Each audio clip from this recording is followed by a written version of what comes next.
Welcome to problem 3.3a. We're going to do a lot of stuff in this problem. We're going to do adjusting journal entries. We're going to prepare an adjusted trial balance. We're going to use that adjusted trial balance to prepare financial statements. And finally, we'll do closing entries. This is a substantial problem. I'm going to break it up into many parts, but the first part will be adjusting journal entries. So the question says, below is the June 30th, 2029 unadjusted trial balance of NetLock Security, a firm that offers hacking prevention services to large companies. And there's a big, long trial balance. The question says the company's fiscal year end is June the 30th, and the following items require adjustment. And we're going to have to do, what is this? 1, 2, 3, 4, 5, 6, 7 adjusting journal entries. And that's what the first part of the problem is about. It says, as necessary, do adjusting journal entries. So that's what this video will be. Once we've got our adjusting journal entries, we will complete this table, which is an adjusted trial balance table. That'll be in part 2. Part 3, we'll prepare financial statements, and part 4 we will do closing journal entries. That's the game plan anyway. We'll see how those parts divide up. But let's start with the first item. Now, it notes all we need to do is adjusting journal entries. And just to recap, we've learned how to do this. And if you don't know what you're looking at here, I would suggest going back and watching my previous videos introducing adjusting journal entries. But what I want to make clear is in this table, this question is only asking for our year-end adjustments. So there's not going to be any setups required. It's all going to be adjusting journal entries. So let's look at the first one, and I think you'll see what I mean. So the first entry says, account of supplies reveals $300 of supplies were on hand on June 30th. So doesn't really give us all the information we've usually had, but here's what we need to do. We need to think a little differently when we solve this problem. We count the supplies. We say there's $300 worth of supplies. And what an adjusting journal entry says is, well, what do our records say? And our records say, no, we have $5,000 worth of supplies. So our records show 5,000, but we just counted and we only have 300. Our records are off, so we need to adjust our records to fix them. So our records say 5,000, reality says 300. We're $4,700 off. We need to adjust down our supplies account. Remember the journal entry. Supplies are a prepaid. We're going to debit the expense related to supplies, and we're going to credit the asset. Debit supplies expense, credit supplies. Let's do it. Debit supplies expense credit supplies, and the amount $4,700. Next, the $24,000 insurance policy was purchased on March 1st, 2029. Okay, so let's kind of scroll over and see what they're talking about here.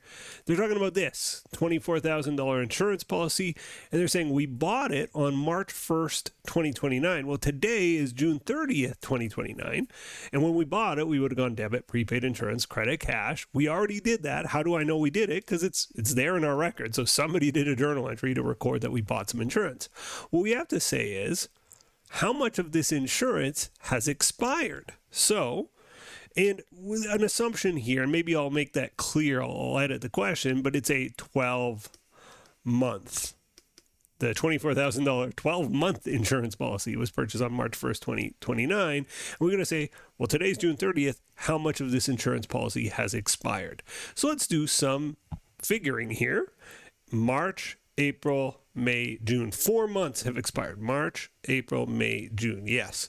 So 4/12 of our $24,000 insurance policy is gone. 4/12 times 24,000. Oh dear, my calculator. I didn't set this up properly. Let's just put it there actually. 4/12 times 24,000 is 8,000. Okay, so our journal entry now, insurance also a prepaid. We debit insurance expense. We credit prepaid insurance. Let's do it.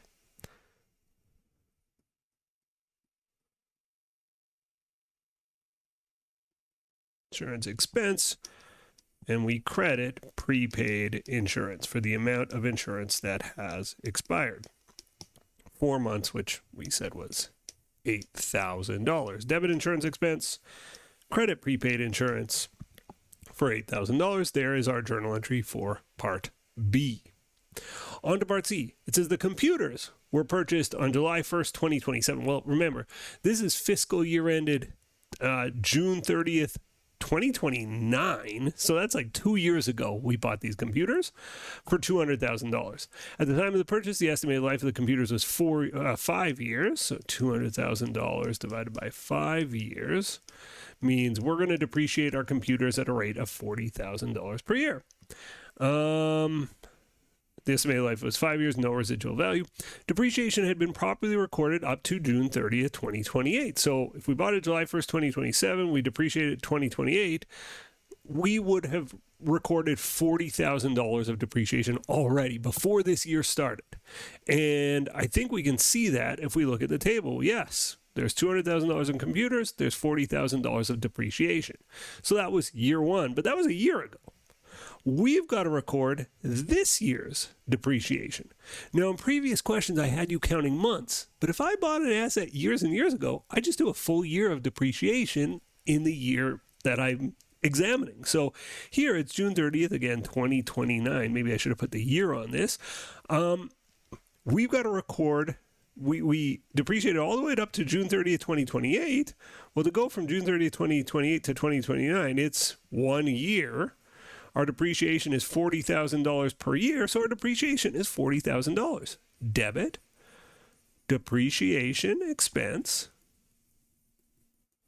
$40,000. Credit, accumulated depreciation on our computers, $40,000. Most assets, you do a full year of depreciation because most assets you've owned for a little while, but only those ones where you bought it, 3 months into the year, then you go, oh, how many months did I own this? But for this one, it's just like do a full year of depreciation. We've done that. D, the $30,000 note payable was issued on February 1st, 2029. So again, today's June 30th, 2029. Immediately you're like, let's count some months. So February, March, April, May, June, 5 months. So I don't know what I'm going to do with that information. I'm just noting it. It says it accrues interest at a 10% annual rate, and the note is expected to be repaid in late 2029. We're not worried about that. We just want to know how much interest has built up on this note, right? This is an accrued expense. $30,000 times 10% is $3,000 a year in interest, and we know it's 5 months has built up. So $3,000 times 5/12 times 5 divided by 12, $1,250. Okay, so $1,250 in interest. And to be clear, we did the depreciation with the last one, debit depreciation expense, credit accumulated depreciation. This one is an accrued expense, and it's an expense that's building that hasn't yet been paid, and it's debit interest expense, credit interest payable.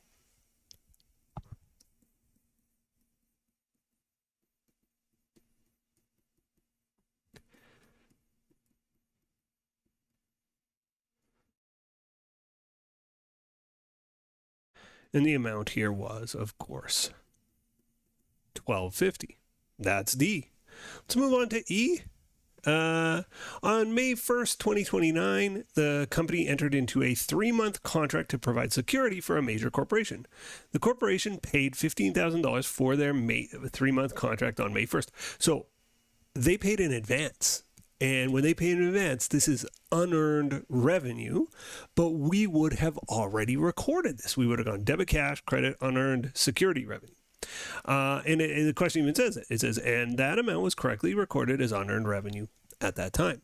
On June 30th, Netlock had filled the first 2 months of the 3-month contract. So again, this is $5,000 per month, and we've done 2 months out of 3 worth of work. So we've earned $10,000 of the $15,000. So our journal entry, and I just want to make sure I have the account names right. You don't want to misname an account, yeah, the journal entry is the unearned security revenue. You can see here it's $15,000 that we owe. Well, we've delivered $10,000 worth of security, so it's not unearned anymore. We can move that and consider it earned security revenue. So debit unearned security revenue, credit security revenue for the $10,000.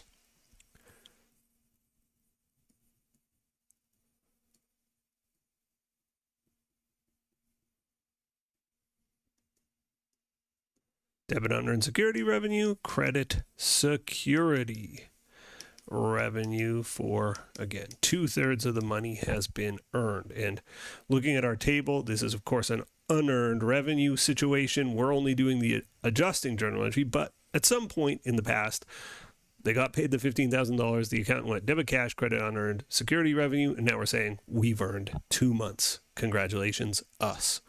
Let's keep it going. So we're on to F. The company had 3 employees who were owed for 2 days of salaries at year end. Each employee gets $250 a day. All right, this is an accrued expense. We're just saying, how much unpaid wages are there? How many dollars worth of unpaid wages are there?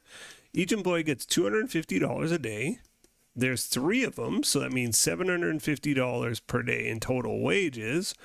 And I owe them for 2 days. So times 2 means I owe $1,500 of unpaid wages. It's awkward framing. There's a lot of like 3 and 2 and, figure out how much we're owed. But, just read through it and say, how much in total do I owe? If I owed 3 people, $250 a day, and they had 2 days of unpaid wages, you'd get to $1,500.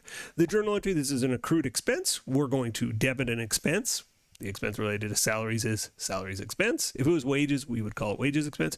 And the credit here is to the payable, the liability related to salaries, which is salaries payable. They called it salaries, so we'll call it salaries. Debit salaries expense. Credit salaries payable. And the amount was $1,500.